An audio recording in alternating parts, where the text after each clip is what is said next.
เลยว่าคนหนึ่งมันก็เลยเก่าขึ้นมาว่าการที่หมู่เฮาคิดจะทำลาย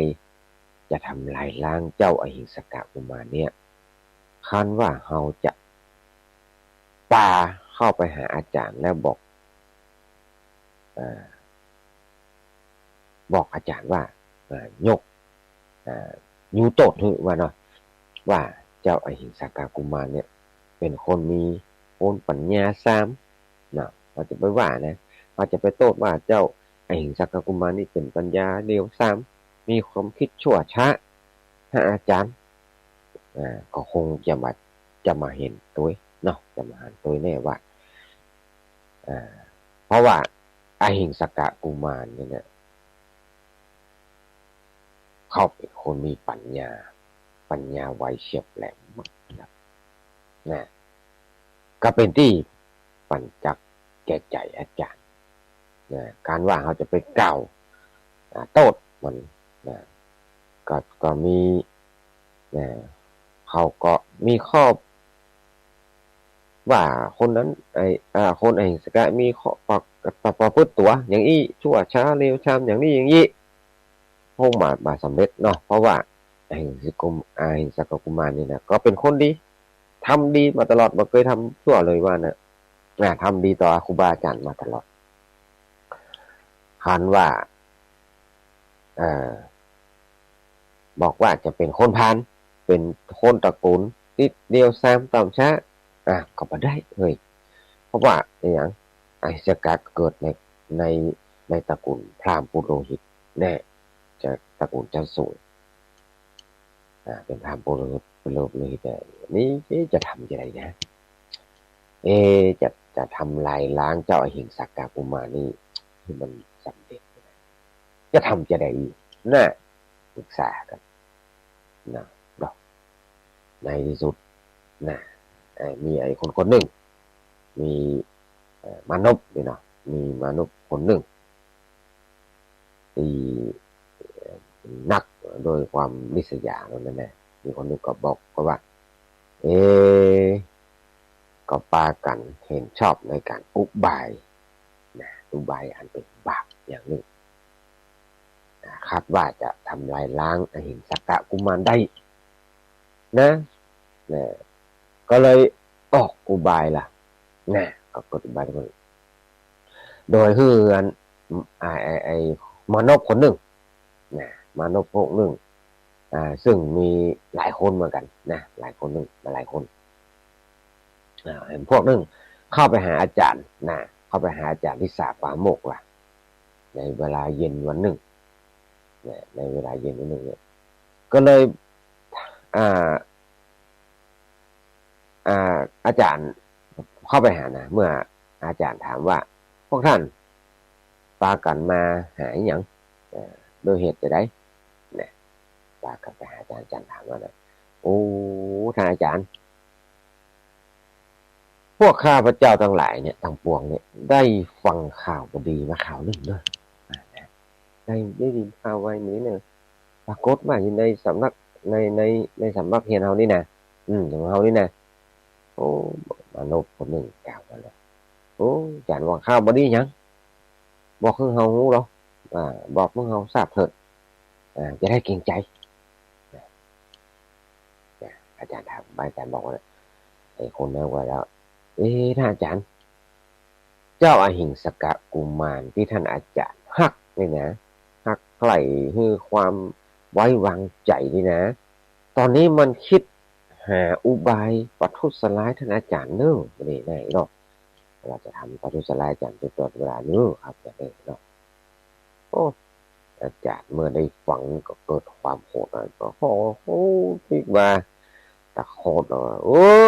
ไอ้มูนี่ทั้งหลายเจ้าทั้งหลายนี่หมู่เจ้าทั้งหลายจะมาแกล้งทำลายล้างทำลายลูกล้างลูกของเฮาเสียโดยอำนาจแห่งฤทธิ์ยาอย่างนั้นกะต้องอาจารย์หักเหมือนลูกเลยอาจารย์ด่าพวกทกแรกเข้าไปโอ้หัวเนอะว่านะว่าอาจารย์นี่เฮานี่ฮัก ใคร่ในอหิงสกกุมารป่านประดุจลูกประดานประดุจบุตรอันเกิดแต่อกวันหมู่เจ้าทั้งหลายนี่ไปเด้อนี่ไปไกลๆไปปนไปนี่อย่ามากล่าวคำอัปรีนี่เนี่ยทำเลยว่านะอาจารย์บ้าอันไล่โอ้แหมมากี่วันมีเห็นพวกละมาเห็นพวกหนึ่งเนี่ยไม่เห็นมีหลายกลุ่มแล้วนะเห็นพวกหนึ่งชุดที่สองว่านะปัจจุบันนี้หมู่ที่สองมาละก็เข้าไปหาอาจารย์ที่สาปามกเนี่ยก็กล่าวกำยุยงคือท่านมีน้ำใจเกียรติคือเกียรติชังต่ออหิงสกกุมารเช่นเดียวกับไอหมู่คนหมู่พวกแรกเนาะไอหมู่พวกแรกนะมันก็แบบบาสำเร็จก็ถูกอาจารย์ไล่มาเห็นว่าจะเป็นมาเป็นผลสำเร็จนะ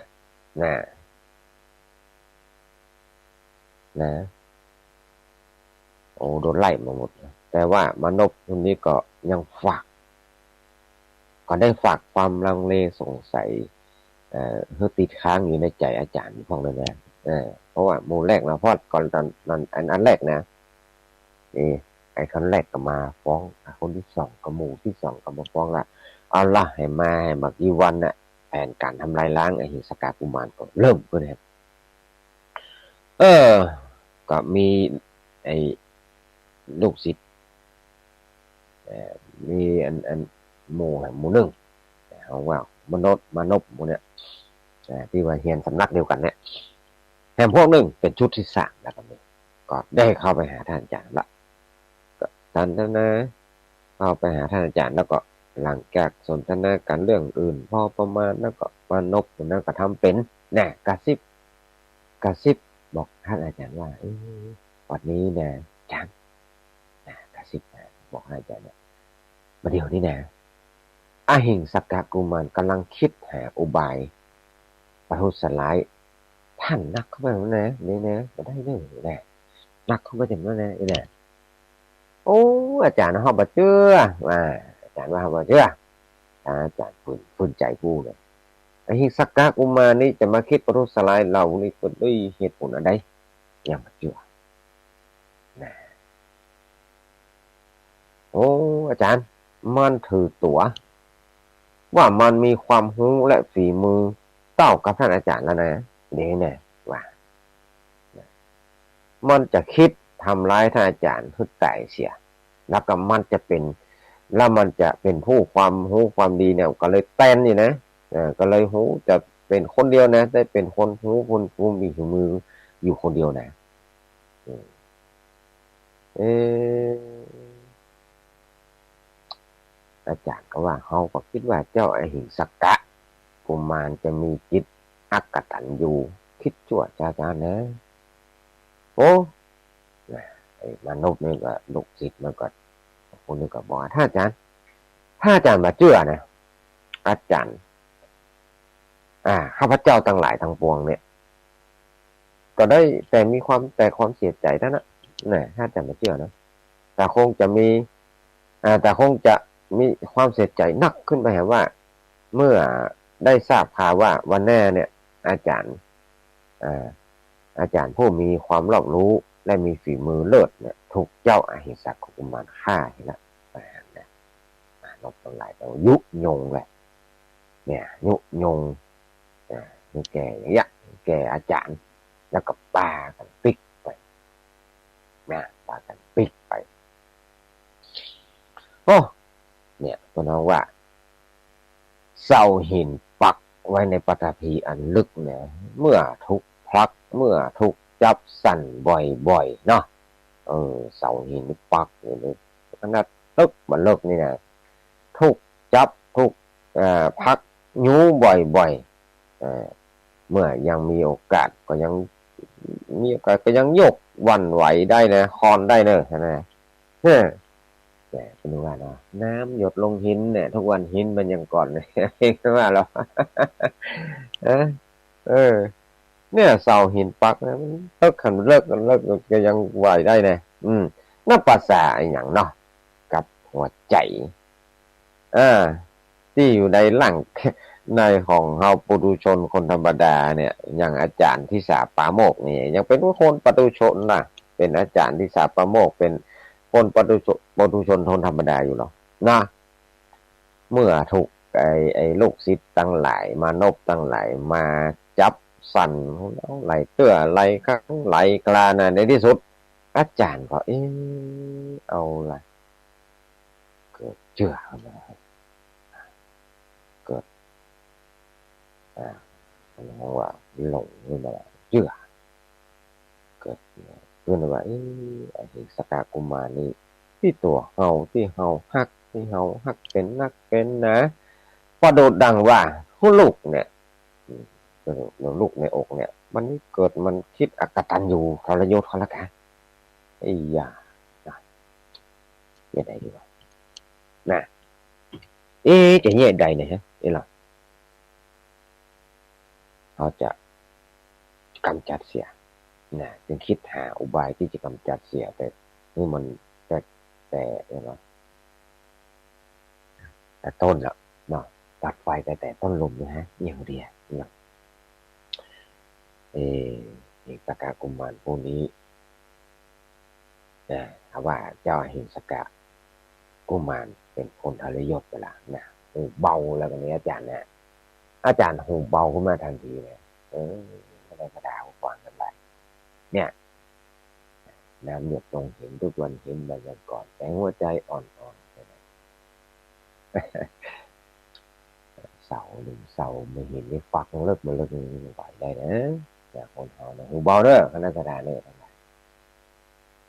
ไปคบคนบดีมาเป็นกัลยาณมิตรเนี่ยคบคนบดียุโยงกระแข่งยุแยงกระแข่งรั่วเนี่ยเอาคำใช้ไปเล่าคำว่าจะไปเชื่อนั่งนะเนี่ยไม่เชื่อต้องฟังคิดเจารณาให้ดีนะทุกสิ่งทุกอย่างเอาล่ะเราต่อเอาล่ะอาจารย์ก็เลยหาอุบายจะฆ่าหิสกาเอออาจารย์ที่สาปาโมกมีจิตประพฤติมันเป็นบ้าจะฆ่าลูกศิษย์ขึ้นมาละเออเขาว่าเขาจะฆ่าอย่างเงี้ยเนาะก็จะเกิดคนเล่ากันว่ากันคนว่าลูกศิษย์จะมาฆ่าอาจารย์จะมาฆ่าลูกศิษย์อ่ะเนาะเดี๋ยวคนจะเล่าว่าจะฆ่ามันตายกับคนว่าคนจะเล่ากันว่าอันอาจารย์ฆ่าลูกศิษย์ในสำนักตัวเก่าแทนที่จะฮักไข่เมตตาสานอบรมสั่งสอนตามธรรมเนียมประเพณีสมจะมาฆ่าเนาะเพื่อเกียรติตายนี่การคนทั้งหลายหูเรื่องนี้แล้วจะบังเกิดมามีภัยกล้าส่งลูกตัวเก่ามาเห็นแล้วเนอะตอนนี้นะก็กลัวจะฆ่ากลัวเป็นว่ามันมีภัยมาเฮียนศิลปศาสตร์ในสำนักผมนะเนอะนะอันเลยอย่างนั้นเลยอย่างดีกว่าเนี่ยหาทางอย่างอื่นดีกว่าปลอดทอก็เลยแต่งกลอุบายล่ะแต่งกลอุบายล่อลวงเพื่อให้คนคนทั้งหลายทั้งหลายทั้งปวงเนี่ยล้างชีวิตฆ่าเจ้าอาหิงสกะกุมารผู้เป็นฮือจงใดต้องฮือคนทั้งหลายฆ่านะตัวเก่าฆ่าก็กดมันบ้านี่ล่ะเมื่อที่สาปาโมกอาจารย์ผู้ออกอุบายแห่งมันต้องอุบายเลยเนาะต้องอุบายสู่ลูกศิษย์หมู่ทั้งหลายมาเล่าให้ฟังเป็นศิษย์ทั้งหลายที่ฟ้องเนี่ยว่าก็เลยมาคิดไต่ตองนะอาจารย์ที่สาปาโมกเนี่ยคิดหาอุบายเพื่อจะยืมมือคนยืมมือคนประชาชนคนทั้งหลายเนี่ยเขาฆ่าสังหารลูกศิษย์ตัวเก่าเตือนหนึ่งก็ คิดนะวันหนึ่งก็เรียกเจ้าอหิงสกะกุมารมาแล้วก็สั่งว่าเออเออเดี๋ยวก่อนกระมลนะลายมาที่แม่ทองคำที่วงคำนะแม่แดงอัมพรกับลายมาติ้งต้องอ่ะ ฟังอยู่ในเจ้าอันนี้ก็เลยหาอุบายล่ะสั่งให้อหิงสกะกุมารเข้ามาหาแล้วก็สั่งว่าโอ้ดูก่อนจะลูกรักว่าสัพพะศิลปะศาสตร์อันใดที่ป่อได้พึงมอบให้แก่สั่งสอนให้เจ้าแล้วเนาะบัดนี้นะก็เจ้าก็อุตส่าห์เล่าเรียนหมดสิ้นแล้วเนอะหมดสิ้นแล้วนะหมดแล้วมีสักอย่างนะแต่เหลือยังวิชาการลิดมนต์เนอะตอนน่ะแถมอย่างหนึ่งนะที่อันพ่อบอกเคยมอบหมายให้ไข่เลยนะเนี่ยด่าตะกอเป็นพ่อแล้วเนาะพ่อบอกเคยมอบให้เลยเนอะเนี่ยตั้งใจมอบให้เจ้าไปคนเดียวนี่นะว่าอันโอ้ก็เป็นคนเนี่ยก็เป็นคนแรกและคนสุดท้ายตัวนี้เนี่ยมอบให้เจ้าคนเดียวนั่นน่ะแหมออกไปฉะนั้นตั้งแต่วันนี้เป็นต้นไปนะเจ้าจงไปตัดไปตัดแขนล่ะไปตัดแขนคนเพื่อได้ครบปันคนเนอะนะเพื่อได้ครบปันคนแล้วก็นำมาเพื่อประกอบศิลปศาสตร์อันประเสริฐมาเนี่ยส่งสุขสุดยอดนี่คือแก่เจ้าเพื่อให้สมกับเป็นสิทธิ์รักแน่สิทธิ์รักแข่งป่อนะปัดเถอะโอ้เห็นสักกะเคารพอาจารย์ผู้มีบุญคุณล้นพ้นเหมือนเปรียบเหมือนป่อเนาะโอ้ท่านอาจารย์ข้าพเจ้าเนี่ยเกิดในตระกูลพราหมณ์จะได้หูการเบียดเบียนการฆ่าสัตว์ต้านชีวิตนั่นก็หาบ่ได้บ่เคยฆ่าคนสักเรื่องบ่กล้าฆ่าสัตว์ต้านชีวิตนะใจเพิ่นจะไปฆ่าเนาะใจคนจะไปมอบวิชาสูงสุดให้เพิ่นต้องไปฆ่าคนก่อนดีกว่าโอ้เกิดในตระกูลใหญ่ตระกูลสูงเนาะบ่ได้เคยหูว่าอันบ่เคยเบียดเบียนฆ่าสัตว์ไผเลยข้าพเจ้าจะทำกรรมจะฆ่าคนนี้ให้มันได้ครบถึงพันคนก็เก่งว่าจะเป็นการผิดเพศประเพณีวงศ์ตระกูลบิดามารดาของข้าพเจ้าด้วยเหตุนี้ข้าพเจ้าบ่สามารถจะทำตามคำสั่งของอาจารย์ได้เด้อว่าอันนี้แห่งสกะกุมารตอนนั้นเป็นผู้บริสุทธิ์คนบ่เคยทำก้าวตอบอาจารย์นะก้าวตอบอาจารย์ผู้หวังจะยืมมือคนอื่นสังหารลูกตะเก่าแต่ว่าโอ้พ่อนี่มีความปรารถนาดีต่อเจ้าเลยหวังจะให้ได้วิทยาการครบครันเป็นตัวแทนป่อในภายภาคหน้าเนี่ยเป็นตัวแทนป่อในภายหน้านะจึงอุตส่าห์ปลุกปล้ำสั่งสอนเจ้าเป็นพิเศษนะเวลานั้นก็สามารถที่จะมอบวิทยาการอันสูงสุดเนี่ยนี่สำคัญเจ้าจะอย่างนี้มันแบบให้เปิงเป็นสมาสมพรเนอะว่าไงจะไปเฮอป่อได้ผิดหวังเนี่ยด่าตัวเก่าป่อเหรอต่อลูกศิษย์ตัวเก่าเนี่ยเอกสกาไปเถอะลูกจงไปหาแขนคนมาคบมาปั่นเนอะว่านะเอามาเป็นเครื่องประกอบในการสำคัญเป็นอย่างว่าพูดว่าส่วนประกอบสำคัญในการประสาทวิทยาฤทธิมนต์นะถ้าหากว่าเครื่องประกอบนั้นมาครบแล้วนะการเรียนศิลปศาสตร์วิทยาฤทธิมนต์นี่จะมาเป็นผลสำเร็จว่ามาเป็นผลสำเร็จเป็นอันขาดมันบันเล็เสร็จนะมันมาแล้วนะมันมาจบนะไว้นะโอ้อย่าลืมว่า ในโลกเนี่ยคนที่ป้อปรารถนาจักคือวิทยาการอันประเสริฐนี่มีเจ้าอยู่คนเดียวเท่านั้นเนอะเนี่ยหลอกลูกศิษย์ตัวเก่าอาหิงสักกะอาหิงสักกะกุมารเป็นผู้ใคร่ในการศึกษา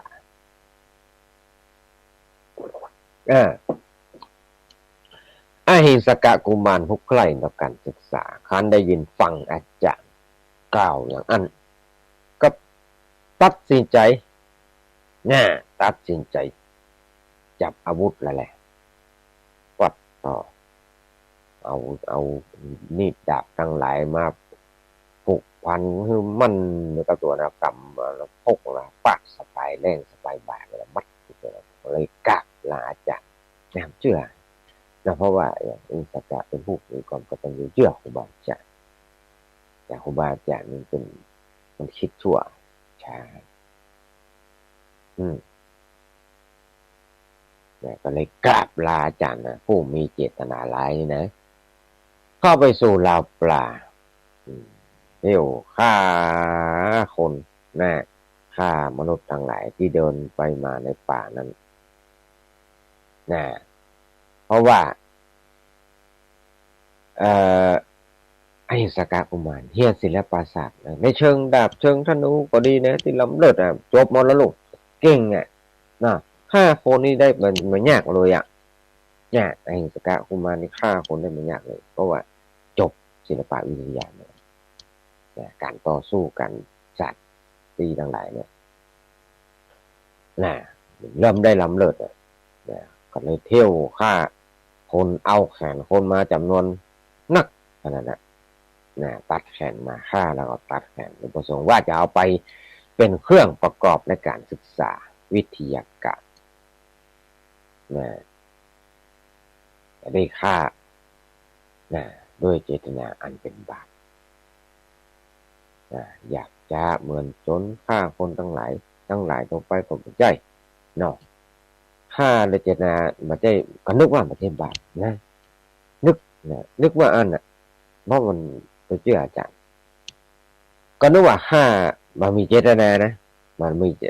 คิดว่ามีเจตนาอันเป็นบาปว่ามันมีความโหดความเกลียดอย่างเลยแต่ไปฆ่าเพื่อจะเอามาประกอบเป็นพิธีเป็นในการประกอบศึกษาไม่ได้ฆ่าเหมือนโจทย์คนอื่นจากคนอื่นนี่ก็ยังฆ่าปล้นเอาทรัพย์เอาสินเอาเงินเอาทองเนาะแต่ไอ้สิ่งเองสกะนี่ไม่ใช่เป็นค่าเอาไปเอาแขนมาสะสมไว้แต่ว่าก็ไม่ได้เอาติดตัวไปตัวนะพอฆ่าเสร็จแล้วไม่ได้วิตัวด้วยก็เกิดลืมเหมือนหลังฆ่าไปฆ่ามาฆ่าไปเข้ามาลืมซับสนว่าฆ่าคนเป็นอะไรนะฆ่าไปฆ่ามากี่ได้กี่คนได้ปันคนไงเนาะ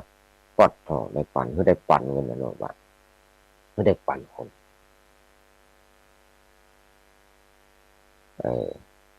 ตอนแรกเนี่ยมันจะว่าฆ่าได้น้อยนะลืมมันฆ่าไปฆ่ามาลืมแบบสับสนมาฆ่าไปกี่คนแล้ว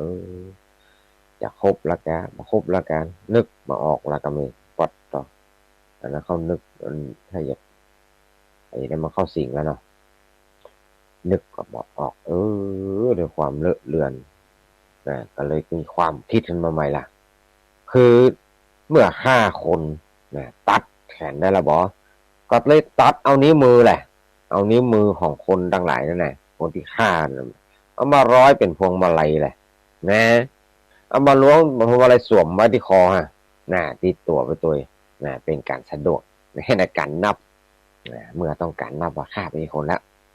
ได้นับเนาะแล้วก็เที่ยววิ่งไล่ฆ่าคนไปเรื่อยๆนะครับเนี่ยเพื่อจะให้ครบจำนวนที่ครบไว้เร็วๆโดยเหตุนี้อหิงสกากุมารผู้น่าสงสารจึงมีนามปรากฏว่าองคุริมานโจรนะครับนี่เอาจะชื่อองคุริมานนะครับนี่ ตอนแรกชื่ออหิงสกะเป็นผู้ไม่เบียดเบียนไปมาชื่อองคุริมานองคุริมานนี่แปลว่าโจรผู้มีนิ้วมือนะนิ้วมือคนเป็นพวงมาลัยนะองคุรินะแปลว่านิ้วมือนะหัวนิ้วมือเนาะแปลว่าโจรผู้มีนิ้วมือคนเนี่ยเป็นพวงมาลัยห้อยคอเนี่ยแต่เดิมเจ้าองคุริมานโจรเนี่ยจะมาทำกรรมอันเป็นหยาบบาปจ๊ะเที่ยวไล่ฆ่าคนเป็นจำนวนมากในป่าในที่ตามของโตของกลางเนี่ยเมื่อคนใดผู้หนึ่งก็มาอาจจะเพื่อจะเดินเข้าไปสู่ป่าได้ล่ะจะมาเดินทางแล้วโอ้คนจะไปเก็บผักเก็บผักหักฟืนในป่านะก็บ่ได้แล้วก็ไม่นะคนลงกว่าบนใดจะกล้าเข้าไปในสถานที่ในที่ไอ้องคุลิมานซุ่มอยู่แล้วนะมันก็ต้องถูกโจรองคุลิมานประหารชีวิตนะตัดนิ้วมือไปห้อยคอเป็นวงมาลัยนะมัดนะก็ไม่เมื่อหันมันมีใครกล้าเขาเดินไปในป่าแล้วก็เนี่ยเอาละตอนแรกอยู่ในป่าเนาะตอนแรกอยู่ในป่าหรอเอาละโอนเข้าในป่าก็ตัดฆ่าคุณทำมาตัดมาห้อยจนมีใครเข้าไปมันมีใครเข้าไปแล้วพอถึงเวลากลางคืนพอสังเกตว่าเงียบสงัดนิรบองคุลิมานโจรผู้มีพฤติกรรมเสียหายเนี่ยหวังที่จะได้นิ้วมือคือมันครบจำนวนวุยก็เลยย่องออกจากป่าเข้าไปในวันกันเลยคราวนี้มีใครเข้าในบ้านในป่าแล้วมาหุบมาฆ่ามาได้แล้วตอนแรกฆ่าอยู่ในป่ามีให้เข้าไปในป่าแล้วบอกพวกคนโหนเราเข้าไปหมดก็ย่องเข้าในบ้านล่ะขึ้นไปในบ้านใดก็เอาล่ะยกตีนทีบประตูบ้านเปล่านะยกตีนทีบทำลายบ้านประตูหน้าต่างเข้าบ้านประตูเฮือนประตูบ้านเข้าไปถ้าเห็นคนนอนอยู่ให้เนาะก็คือเนี่ยเงียบสงัดไม่ว่าเขาฆ่าอะไรเนี่ยฆ่ากับคน2 คนเนี่ยหลายคนพ่องจะคนพ่อง2 คนพ่องหลายคนพ่องตัดเอานิ้วมาห้อยเป็นพวงมาลัยแล้วก็ลบหนีเข้าไปทำเนี้ยทำการเบียดเบียนชีวิตผู้คนอื่นผู้คนทั้งหลายอย่างเนี้ยไปเรื่อยๆ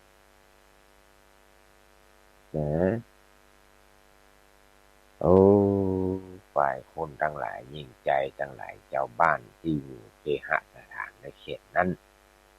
ก็ตั้งปากันหวั่นเกรงภัยของโจรหลายองค์คุริมานเป็นยิ่งนะโดยบอกว่าจักจะตกเราจะต้องตายด้วยฝีมือโจรหลายนี่สักมันดันตอนไหนแล้วก็เลยตัดสินใจละอพยพแล้วก็มีอพยพละถิ่นฐานบ้านเฮือนของเก่าแล้วก็อุ้มลูกอุ้มหลานจุงหลานนี้ไปบรรทุกจนถึงเมืองสาวัตถีพุ่นละจุงลูกจุงหลานบรรจนไปถึงกรุงสาวัตถีอ่านเป็นเมืองหลวงพระเจ้าสาวัตถีนี่พระเจ้าสาวัตถีนี่พระเจ้าพิมพิสารบ่ล่ะแล้วก็ไปเข้าประชุมกันในที่หน้าลานนั่นนะครับกราบทูลทุกร้องเรียน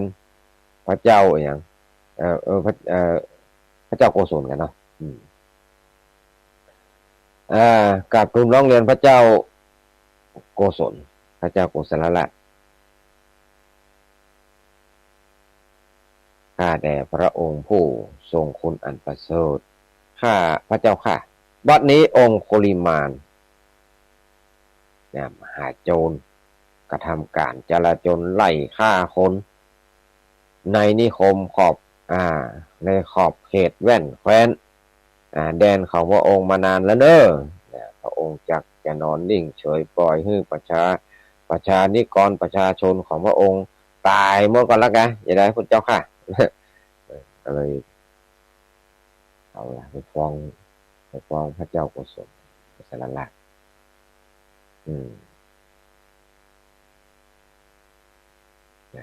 พระเจ้าพระราชาธิบดีความจริงอะทราบข่าวมาเมินแล้วเหมือนกัน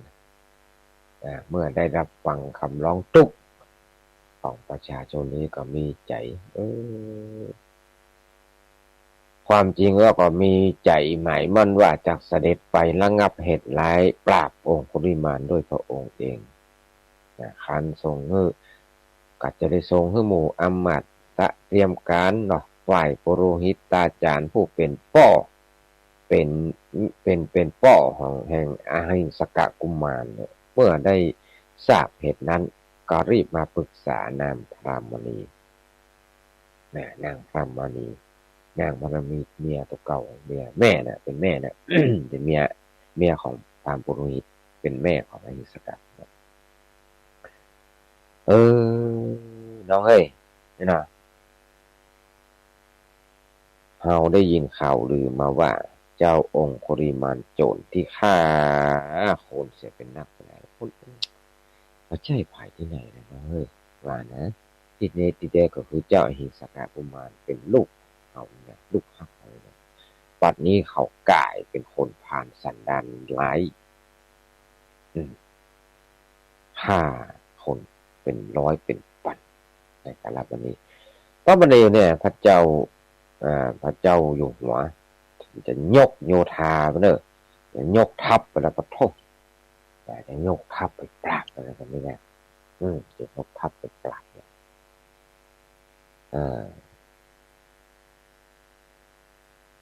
จะจับลูกขึ้นมา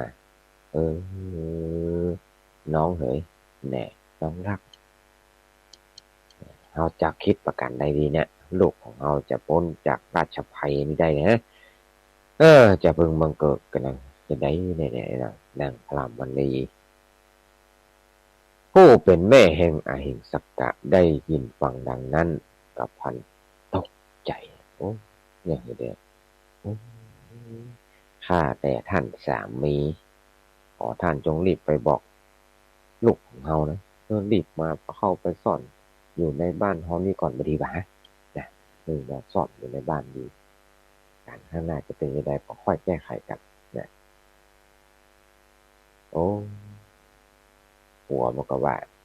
พระโปโลหิตว่าเฮาจะไปหาเองก็หาได้เบิ่งมาได้นะถ้าหากว่าผู้ใดผู้หนึ่งทราบความแล้วนำไปกราบบังคมทูลแก่โทษทูลโทษของเราก็จักมีหลายสถานนะปุโรหิตไปบอกนึกว่าได้ประการเนื่องการที่ให้คนไปจะให้คนที่เป็นมิตรสหายไว้เนื้อเชื่อใจไปบอกข่าวนี่แก่ลูกเรานะก็หามันมีเลยเนอะตรงนั้นร้องเรื่องแบบอันนี้ขัดสนนะ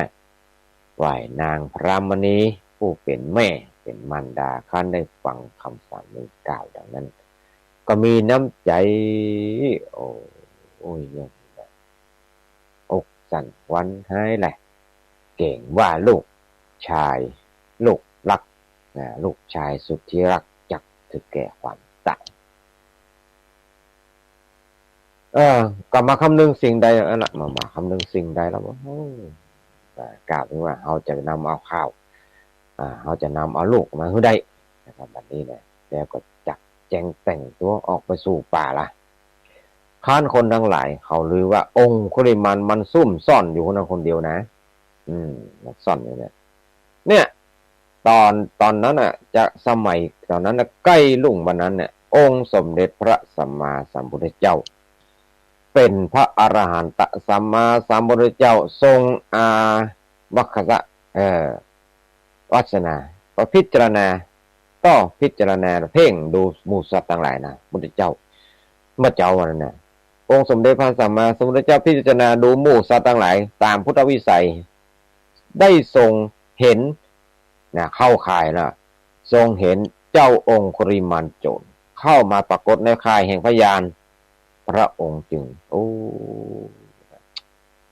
ต่อไปนี่เมื่อเฮาเนี่ยพระพุทธเจ้าลองคิดอย่างนี้เนี่ย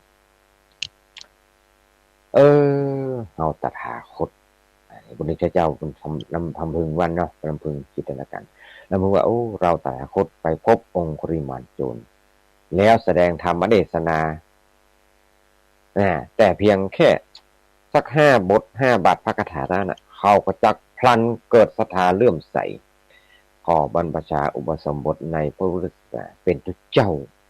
ในพระพุทธศาสนาและต่อไปก็จักมีปัญญาปรากฏหูธรรมได้สำเร็จพระอรหันต์ได้เพราะมีกุศลวาสนาอันเดิมกุศลวาสนาหนึ่งอันได้สั่งสมมาตั้งแต่ก่อนแต่เก่าก่อนแต่บางบันบัดนี้ก็จักบังเกิดวิวัฒนาการเป็นแก่นสารในบวรพุทธศาสนาสืบไปเฮาตถาคตจะละไว้ก็มาได้นะปัจจามาได้นะเพราะว่าแม่มารดาขององคุริมานพันออกไปก่อนแล้วจะเป็นมาเป็นการเพราะองคุริมานจักประหารแม่มารดาให้ดับสูญสิ้นชีพไปถ้าในขณะพอถ้าได้ฆ่าแม่ต้องการเป็นอนันตริยกรรมประตูนรกนะก็ไม่แน่มาได้มาสำเร็จละมาได้เป็นพระอรหันต์แล้วก็ไม่นะมันได้การพระองค์พระเจ้าของคุณหันอย่างนั้นอย่าเลยอย่าไปฮืออันองค์คุริมานฮือประหารชีวิตมารดาแล้วก็อันเป็นมาตุฆาตอันเป็นอนันตริยกรรมมหันตโทษเมื่อเขาได้ทำอนันตริยกรรมมาตุฆาตเนาะอันเป็นกรรมอันเป็นบาปหนักนะการที่จะนำไปสู่จะสำเร็จนิราชพ้นทุกข์เป็นอัปภบุคคลแล้วก็มีถ้าไปฆ่าแม่ฆ่านี้เป็นเพราะว่าเป็นบุคคลอัปภบุคคลนี่มันเป็นคนอาภัพอะไรล่ะก็ได้ล่ะเป็นถ้าไปทำมาตุฆาตนี่เป็นอาภัพบุคคลแล้วแต่ว่าการที่ฆ่าคนเนี่ยไม่ได้ฆ่าด้วยความโกรธไม่ได้ความเครียดไปสักหน่อยเอาคนมาแต่ว่าฆ่าไปเรื่อยๆฆ่าเพื่อจะเอามาพึ่งอาจารย์ความเชื่อของว่าตัวเราฆ่าแล้วจะได้เรียนหูวิชาสัพพวิชาอันสูงสุดเมื่อสมเด็จองค์สมเด็จพระสัมมาสัมพุทธเจ้าพระองค์ผู้ทรงพระมหากรุณาธิคุณเมื่อทรงเห็นเมื่อหันอย่างนั้นแล้วก็เสด็จลุกไปเลยทรงนุ่มสบงทรงจีวรถือมือถือบาตรเสด็จลีลาศออกมาละเขาเรียกว่าโคจรเที่ยวไปโปรดสัตว์ออกมาแล้วค้านได้อาหารพอประมาณพอประมาณเป็นยาละพออาหารพอเป็นยาเป็นพอปรมัตถ์ละเป็นปรมัตถ์แล้วนะปรมัตถ์ละพระองค์ก็ทรงทำภัตกิจเมื่อเสร็จเรียบร้อยแล้วพอฉันเรียบร้อยก็ฉันก็จะเย็นๆเนาะเราว่าเนี่ยนะฉันเข้าฉันนี่ก็หันละเข้าไปคายละองค์คุริมานโจรเข้ามาในคล้ายๆพุทธองค์ละเป็นบุญละจะได้สำเร็จพอฉันภัตกิจแล้วก็เสด็จเข้าไปสู่ป่าใหญ่นะครับโดยเดินไปนะพุทธลีลาอันสง่างามสง่าผ่าเผยแต่องค์สมเด็จพระสัมมาสัมพุทธเจ้ามาบัจจากบรรลุถึงลาวป่าเป็นลาวป่าซึ่งเป็นที่อยู่แห่งองค์คุริมานผู้มีวาสนาองค์คุริมานเป็นผู้มีวาสนาฝ่ายว่าเจ้าองค์คุริมานโจรนั้นเดิมเนาะแต่ต้องอุบายออกจากท่านอาจารย์มาเป็นโจรร้ายจะได้กินข้าวจะเล่นลับจะได้นอนเพื่อเป็นสุขสักน้อยก็หาบ่ได้ถ้ามัวไปฆ่าคนนั้นคนนี้ปดต่อเอาล่ะมัวไปฆ่าเลย ตอนแรกก็เป็นคนหล่อจัดดีนั่นแหละนะพอเป็นโจรเราจะกินข้าวก็ไม่ได้กินจะรับก็ไม่ได้รับจะนอนก็ไม่ได้นอนอ่าหาความสุขไม่ได้เลยมีแต่ความทุกข์มีแต่ความทุกข์ระทมใจเต็มไปด้วยโอ้ใครเห็นมัวเมาไปไล่ฆ่าคนไล่ตันคนมายิงว่าใจก็ดีเข้าไปที่ใดก็ฆ่าประตกประเสียงนะฆ่าคนสัญจรไปมาฆ่าคนเจ้าบ้านนับได้นิ้วเนี่ยโอ้จะครบเนี่ยได้999แม่ได้99แล้ว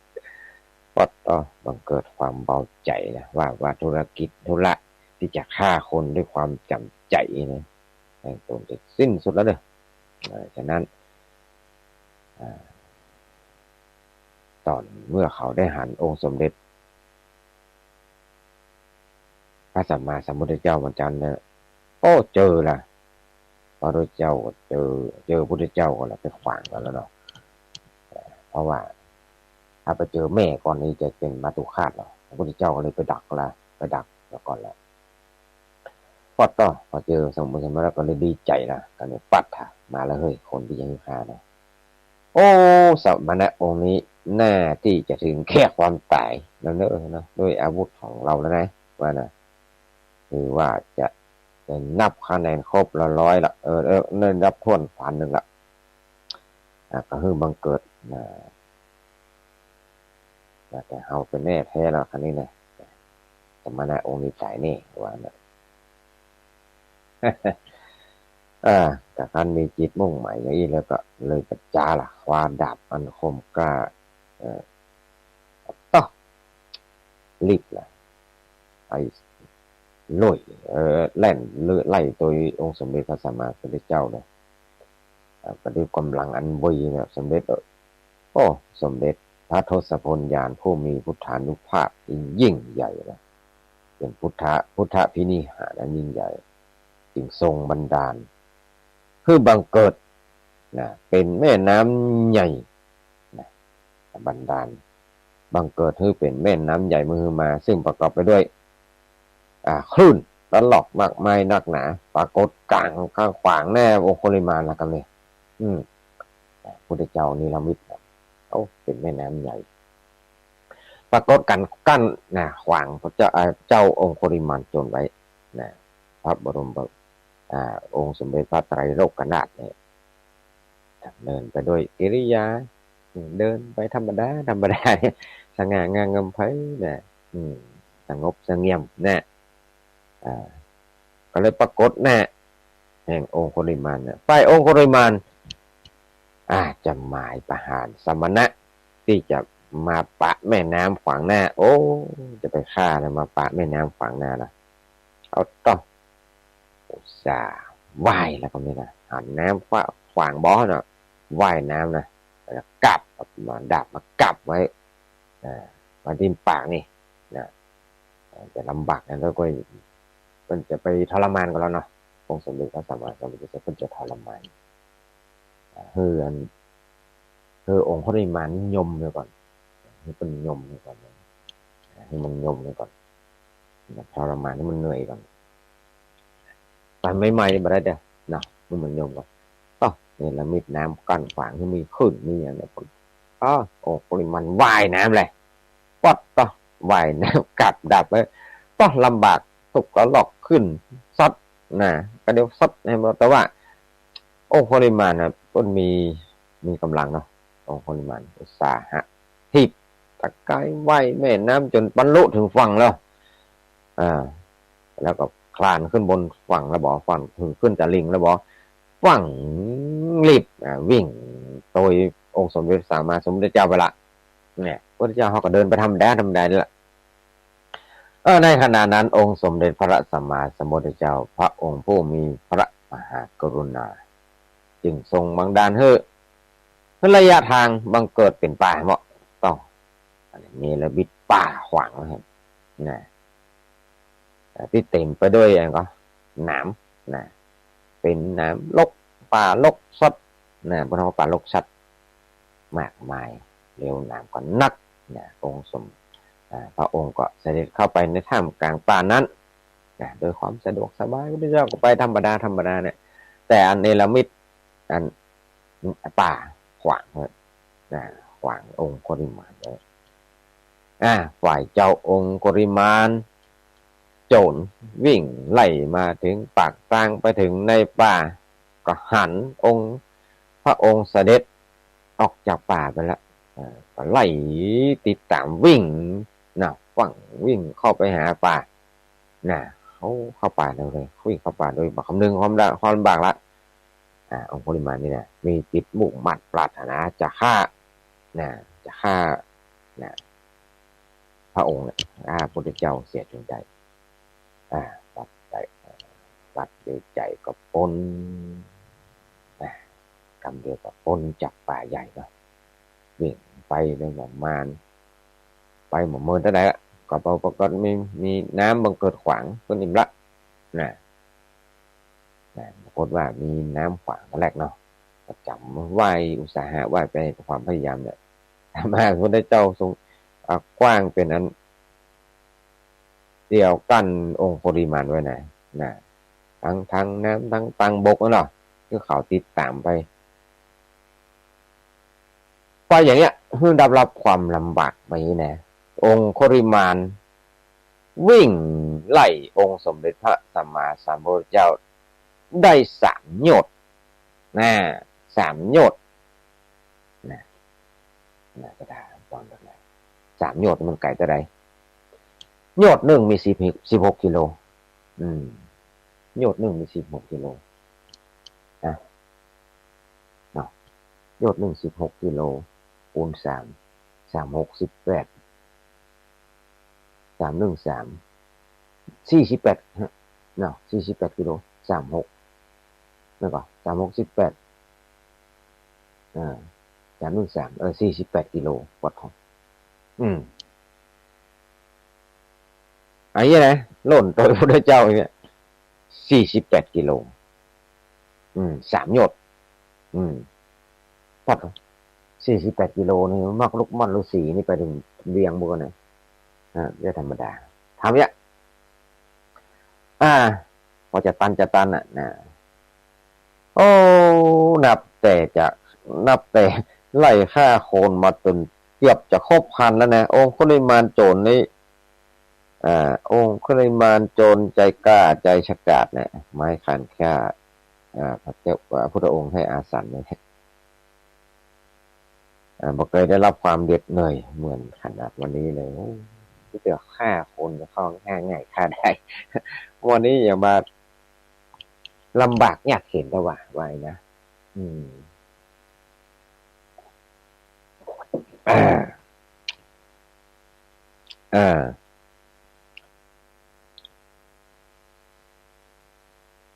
ลำบากองค์โคริมานวิ่งไล่ตามสมเด็จพระสัมมาสัมพุทธเจ้าครั้งนี้ได้รับความลำบากเสือประมาณ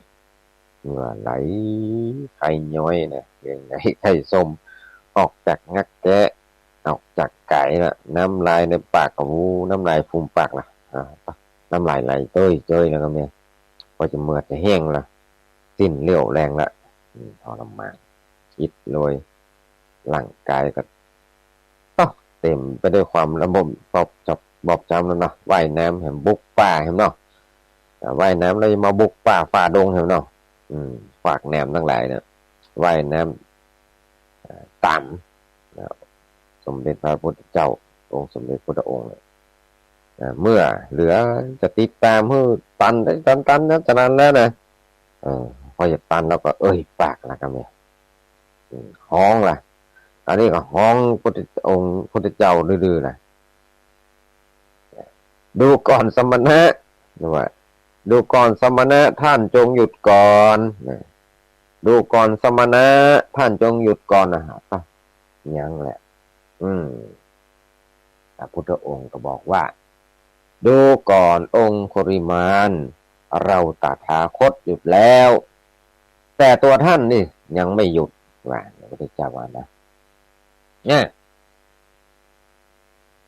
ดูก่อนองคุลิมานเราตถาคตอยู่แล้วแต่ตัวท่านสิยังไม่หยุดเนี่ยองค์สมเด็จพระสัมมาสัมพุทธเจ้าตรัสออกไปอย่างนั้นก็เตียวไปแหมแน่ดำเดินต่อไปแหมแน่เตียวไปด้วยเอาละจงองคุลิมานฟังอย่างนั้นก็โหดนะไล่ตัวเห็นนะกล่าวเป็นวาจาเนี่ยกล่าววาจา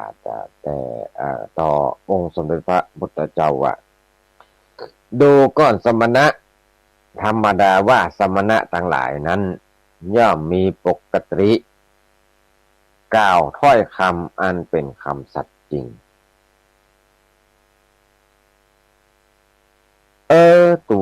ตัวท่านมีรูปของแงมน่ะรูปทรงงดงามยิ่งนักเหตุไฉนจึงมากล่าวมุสาต่อหน้าเราเปล่าว่าตัวท่านนั้นหยุดแล้วแต่ว่าตัวเรานี่ที่ยังไม่หยุดแน่นะว่าอย่าอ้วนนะพระเจ้าว่าอย่างนั้นนะปกติทุกเจ้ามันบอกขี้จุไงเนาะมันก่อยคิดจะก็กล่าวคำจะอันนะท่านก็ดีงามรูปของงามนี่จะไหนกล่าวความมุสาว่าเฮาหยุดแล้วเนี่ยแต่ว่าตัวเฮายังมาหยุดนี่ว่าแต่ข้อความนี้ย่อมปรากฏนะว่าขณะที่ตัวท่านนะปรากฏว่าตัวท่านเนี่ยยังเดินอยู่เนี่ยท่านยังไปเตียวไปติกๆอ่ะเตียวไปอยู่ความกลัวความตายเนี่ยหาได้หยุดแม้แต่สัก1 ก้าวไม่แต่กลับกล่าวออกมาว่าหยุดแล้วเนี่ยตัวเราเวลานี้เนี่ยท่านจงหันหน้าพลิกมาแล้วกลับมาที่เถิดเป็นยังเราหยุดไล่ท่านตามท่านตั้งนานแล้วว่านะเลยก็เลยว่าอะไรวะยังละอิดวะมันยังละมาไล่เลย องค์ก็เลยมาบาไลองค์สมเด็จพระสัมมาสัมพุทธเจ้าละ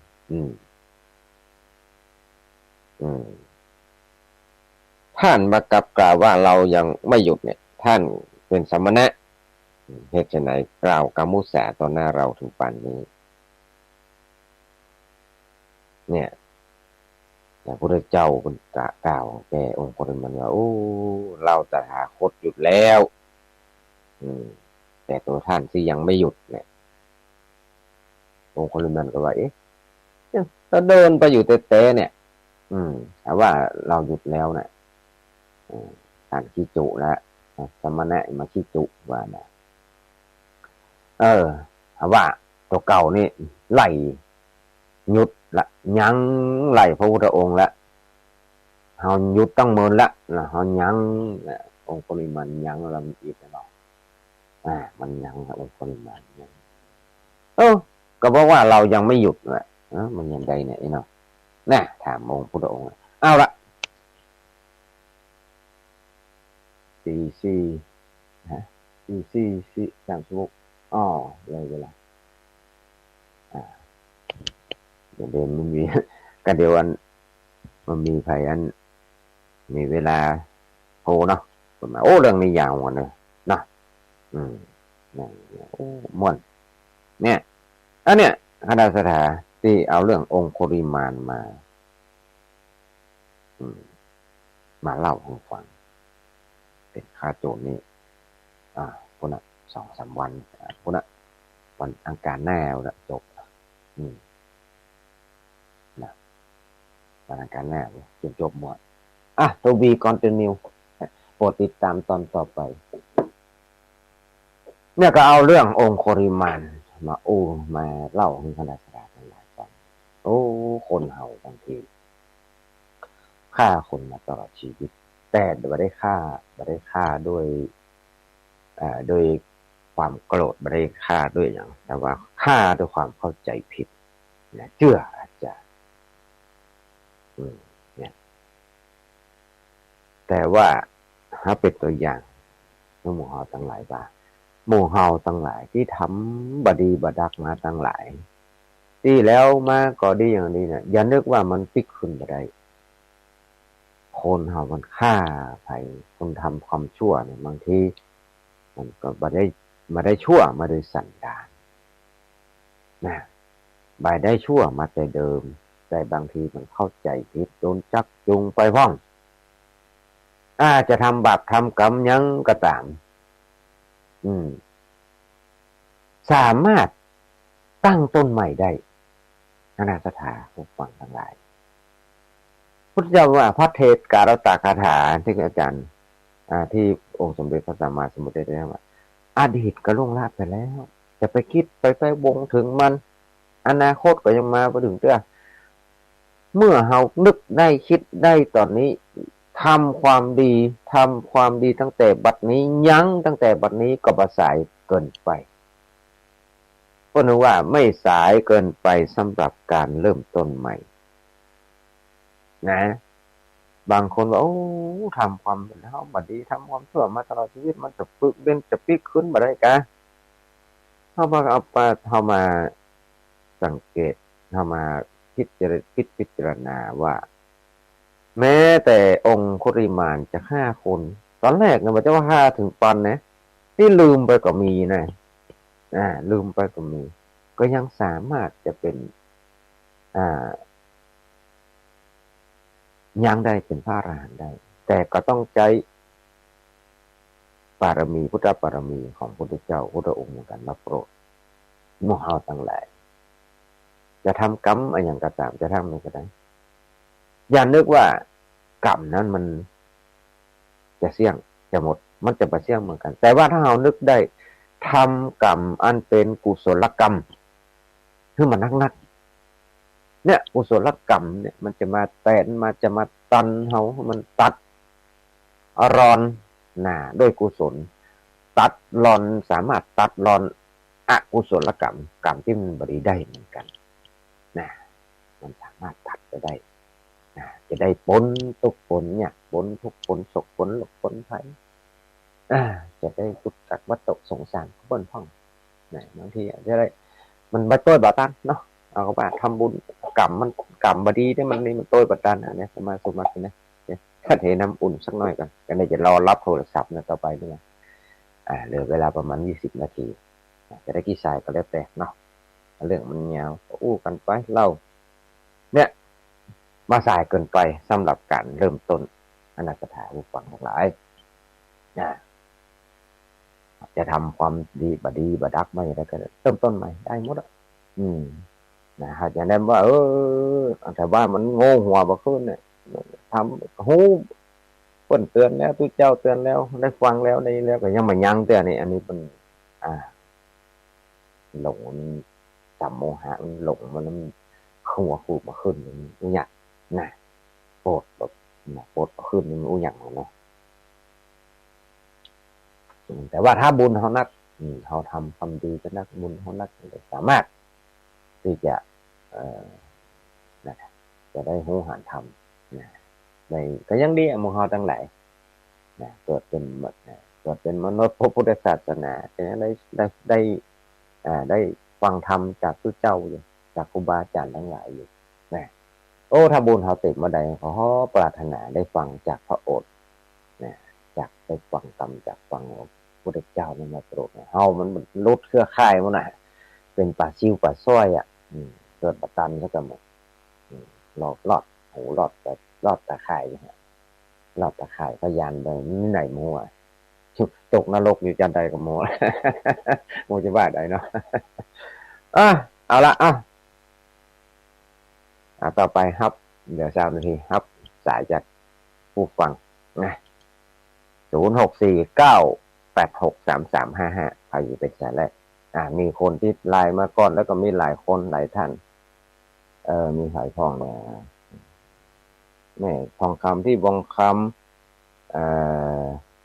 อย่างไทยนะคนแม่กิมสีแม่ดารุณีเนี่ยแม่ดารุณีแม่กรกมลเนี่ยฟังอยู่ในเจ้าเนี่ยแม่แดงอัมพรไว้สาเจ้าฟังอยู่เจ้าแม่ทองคำที่วังคำเนี่ยอันนี้ส่งไลน์มา อาจจะมาเป็นสายแรกโอ้สายแรกอ่ะแม่อันอ่าแม่สุกแก้วโอเคสายแรกฮัลโหลแม่สุกแก้วสายแรกดีใจ วันนี้ก็มีบุญแต่วันนะตื่นขึ้นมามีลมหายใจ โอ้มีบุญลงใจ ทำกับตุ้ลุงเด้อ เจริญพรสาธุสาธุแม่สุกแก้วนี่เพิ่นถึงชอบฟังแทบเพื่อทางธรรมเนาะนี่ละแม่สาธุเจริญพรด้วยยินดีนักยินดีนักเนาะโอ้ชัดเจนเนาะสาธุสายต่อไปเนาะในพี่เมสเปียต่อไปใครเอ่ยฮัลโหลอย่างเงียบปิ้งไม่ละกันเอาก่อนไปได้ฮับตัวนี้ฮัลโหล2105ใครเอ่ยโอ้เสียงยังบ่ดังไงโอ้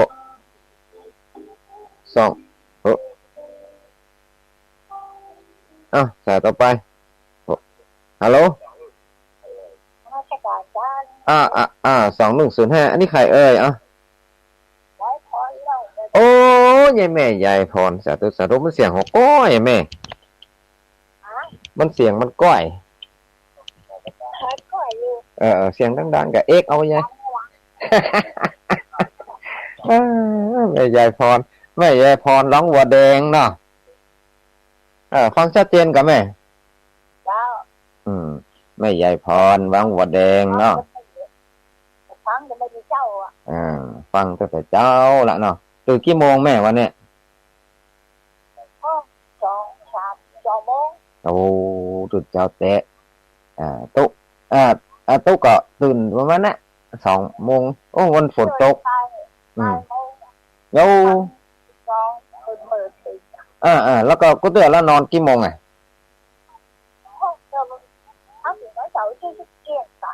ก็โถนอนหน่อยเดียวเท่าไหร่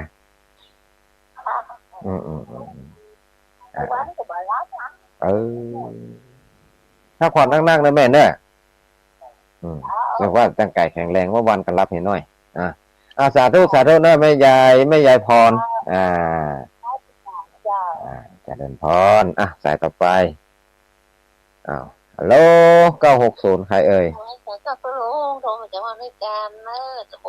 โอ้ห้วยการห้วยการนี่แม่ก็รู้ไปแล้วตื่นตี 3มาแล้วตุลุงตื่นตี 3เนาะฟังตื่นตี 3เนาะฟังตุลุงเข้าใจดีเด้อห้วยการบ้านโฮงกันเนาะนี่เนาะห้วยการแม่ก็รู้ไปแล้วฮะวันนั้นจบอยู่วันนี้ไปแล้วเจริญพรแม่ก็รู้มาหาเดียวกันไม่ใส่ทองไม่เยอะขนาดก็เดียวกับจำก็เดียวกับประจำเจริญพรไม่ใส่ทองเนาะสาธุ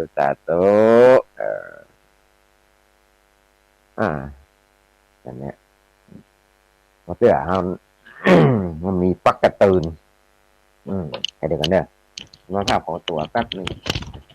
กั้มเดียวไปหนีไปไหนแท้รอรับโทรศัพท์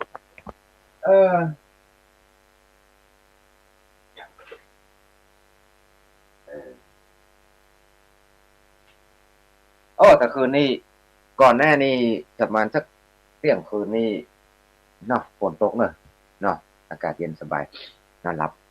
สบายดีเอาละสายต่อไปแม่สุดเที่ยวแม่งอนหมดองค์แดงตะกี้ไผ่โทรมาแกไผ่ปฏิตะกี้โทรมาใหม่064-986-3355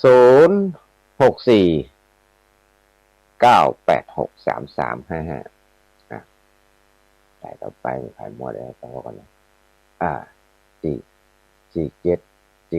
4741โอเคครับสายต่อไปเจริญพรอันนี้แม่เพนกันเนี่ยอันนี้แม่ก็แม่เพนมาก่อนใช่ไหมแม่เพนคนสู้ชีวิตเนาะชัดเจนไม่ใช่ลุงเด้อชัดเจนเนาะพระเจ้าองค์ปริมาณหมดดีเนาะได้แก่คนเขาเนาะองค์ปริมาณละ กับตัวก็ไม่รู้ก็ดีเนาะ แน่กะตาจาง กับใจเนาะ เจริญพรเด้อแม่อันไม่เพ็นเด้อสาธุจ้าแม่เป็นตาจางตาจ้างแม่เป็นนี่ตาจางให้ดูเดี๋ยวนะใกล้ๆกันนี่นะนี่เดียวกันเนอะสายต่อไปโทรมาได้เลย48 2 3 สายก็ฟังอยู่บางคนก็ซุ่มแหมมวยซุ่มหรอกบางคนมวยซุ่ม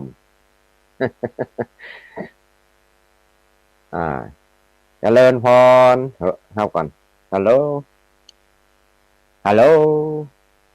7900ใครเอ่ยได้เลยผ่านอันนี้ป้อตันใช่ไหมไม่ป่ะฮะบุญจันเนี่ยป้อบุญจันเนี่ยแม่เต้นหาเนี่ยว่าแล้วป้อบุญจันเนาะอย่างก็3 ยอดเนี่ยก็เจดีย์3 ยอดเนาะเจดีย์3 ยอดแกป้อบุญจันนี่ฟังกันขึ้นนั้นฟังขึ้นไหนก็ขึ้นอัน104ฮะสาธุป้อบุญจันให้กำลังใจกันเนาะป้อบุญจันเนาะสาธุเอาก็เลยเนี่ยป้อบุญจันเปิดกระโทรมาเจดีย์3 ยอดป้อบุญจันโทรมาเป็นประจำก็บางคนบางท่านก็ฟังอย่างเดียวนะฟังอย่างเดียวมวยซุ่มฟังจะลงอย่างเดียวบัดโทรก็ได้ตามใจโทรก็ยินดีบัดโทรก็ฟังอย่างเดียวมาชอบโทรคนมาชอบโทรชอบซุ่มอะไรล่ะมวยซุ่มล่ะเอาละ064 986 3355เด้อใครจะโทรมาก็โทรมาช่วงนี้เปิดโอกาสให้มามาพายะพายะบอกแม่จะฮื้อปอนวันเกิดแม่จะอวยพรไปวันเกิดคนนั้นคนนี้แม่ขอข้าวจ้อยซอหน่อยก็ว่ากันเด้อเนาะต้องบอกก่อนเด้อกระเดตุอย่าสาธุก็เลยบ่ได้สกรรมให้กำลังใจก็มีหลายๆคนหลายท่าน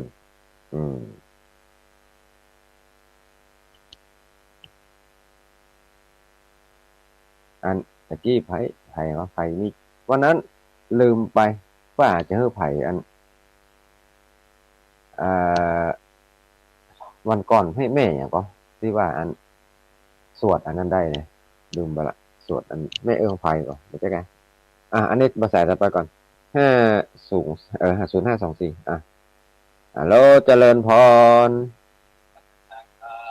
อันนี้สงสัยเป็นตู้เจ้าเหรอแกไผเนี่ยปังโม่นะแกหลวงพ่ออย่างก็บุญฤทธิ์อีกเนาะพ่อเนาะหลวงพ่อฤทธิ์ชัดเจนนี่นะพ่อเนาะสาธุเนี่ยกันด้วยว่าถ้าเสียงจำเสียงได้960นี่หลวงพ่ออันปังโม่เนาะอยู่กันหลายรูปหลวงพ่อที่อยู่ที่นั่นปังโม่เนี่ยอยู่กันกี่รูป2 รูป2 รูปนะ2 รูปแน่ๆสาธุอยู่ดีมีสุขนะหลวงพ่อเด้อปฏิบัติธรรมเนาะสาธุกำลังใจหลวงพ่อปังโม่เดี๋ยวใส่ต่อไปไหนนี่แม่นวะเนี่ยเข้าใจกันแต่960นี่ของหลวงพ่อมันจะไงฮัลโหลแม่นก่อนอันเดิมกันนี่รอบ 2กันวันแม่นี่มันขยายไปหน่อยจ้ะฮะวันแม่มันสักกี่นาทีแล้วให้2เอาตัดให้พ่อก็ได้กันเว้ยอันนี้แม่ใส่รองห้วยการเด้อหนูได้ข้าววันแม่ฟังข้าววันแม่กันเด้อตอนนั้นเท่าไหร่จะไป จะค่อยล่ำไรไก่จ๋าพ้นดอกมะลิกับแม่มาตาในวันมันดาแห่งพระแม่เจ้าได้เวียนมาเถอะขบปีขบเข้า12 สิงหาจบลบ2566ท่านที่เคารพวันเกิดแม่เจ้าเมืองไทยทุกถิ่นทุกแคว้นแดนใกล้และไกลเปิดฟ้าเมืองไทยจัดกันทั่วหน้า91 ปีพี่น้องเจ้าข้าองค์ละชินีแม่ไทยบาเดียวเดี๋ยวน้อแม่ของก้อนไก่พระคุณแม่เจ้ามันดาคนเฮาบรรลุที่เป็นบุตรพระแม่มันดาเลี้ยงมาแต่น้อยแม่บ่อห่างไก่จิกไก่ไปห้อยไล่มนยุงหายเกิดหินหมากไม้มังสาพักป่าและจิ้มหาเล้งลูกน้อยจีวังเมื่ออยู่ในท้องแม่ทรงทุกครั้งน้ำตายังฟังอดหวานถึงส้มจะกินอะไรยังของลูกของต้มก็รอให้เย็นหมดพิษอาหารแสลงสำแรงออกฤทธิ์ก็จับใจก้านไก่กาจะกินลาบจิ้นจะกินลาบป่าจะซุปยาของกล้วยจิตแห้งโกโก้ลูกต้นเป็นต้อเป็นแห้งโอกาสเกิดมาหมดครบขึ้นหน้าขึ้นหลังท่านที่เคารพที่ไก่แม่เจ้ามันดาจะกินข้าวนักคือเต็มอากาศก็โอ้ลูกยาเกิดมาอยากไปเมื่อยามจะเป็นหนาวเย็นร้อนไข้จะกินยาอันใดก็คือกินก็เป็นไข้ขึ้นสูงตัวร้อนขึ้นก็กดจะอั้นทนเอาใหญ่พ้องแล้วบ่ฮืออายเขาแม่ก็ส่งเฮาห้ามเวียนเก้าหน้าเอานี่ก็น้องมันยาวแล้วจ้ะอันนี้ก็โอเคละเนาะเอาแน่ก็เอาต่อกันเนาะสาธุอันนี้ของไผเอ่ยนี่ฮัลโหลจิตเจ้าภาษาเจ้าอันนี้แม่อย่างก็ลืมมา70นี่เป็นวันเจ้าแม่แม่นวลแม่นวลทิพย์เสด็จเนาะเจ้าตะกี้อันแม่อันสายทองเพิ่นอันอย่างก็เพิ่นข้าวซอยข้าวจอยข้าวซอเรื่องแม่เนาะโอ้เพิ่นก็ที่แล้วมาเนาะอย่างนี้กะอย่างที่อู้กันเนี่ยลูกเนาะอย่างได้ลูกเป็นโจรกับแม่ก็ยังฮักอย่างผัวลูกก็โดนฆ่าโดนนี้แหละก็เนี้ยนั่งโอ้ยอกแม่เนี่ยอย่างองค์โคลิมานนี่แหละเนาะเป็นอย่างนั้นนะแ